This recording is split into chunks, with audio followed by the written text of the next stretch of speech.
Двајца вработени од управата за јавни приходи им овозможиле на 37 фирми 2 години да бидат иземени од присилна наплата на данок на добивка. Фирмите намерно биле испуштани да се внесат во системот за опомени, така што нивните долгови кон државата сега се милионски. Станува збор за приватни, но и државни компании, сите од Скопје. Директорката Сања Лукаревска не ги каже имињата зашто се даночна тајна, но вели дека поголем дел од компаниите се на листата на должници што објавува УЈП.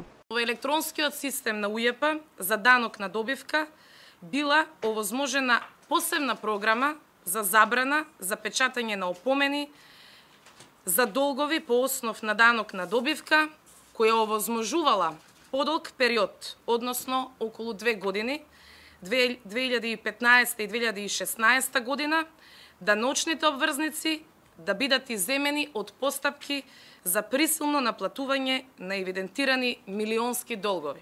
Против вработените се води дисциплинска постапка, а текот на истрагата ќе покаже дали ќе се оди и со други мерки, рече Лукаревска.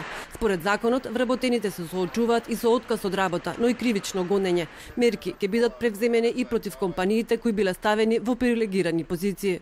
Лица чија што надлежност, односно основна работа задача било да го мониторираат системот за информатичка технологија, кој што ни е основа за да ги имаме сите податоци и евиденции за секој даночен обврзник соодветно. На листата на должници на УЈП се 4.500 фирми. Меѓу најголемите неплаќачи се јавните предпријатија Македонија Пат, МЖ Инфраструктура и Македонската радиотелевизија. Од приватните компании најголем должник на данок е Отекс од Охрид. Покрај јавниот сервис, долг за данок имаат и 2 приватни телевизии, Алфа и телевизија Нова. Данок не плаќаат и општини, загубари и фирми за во стечај.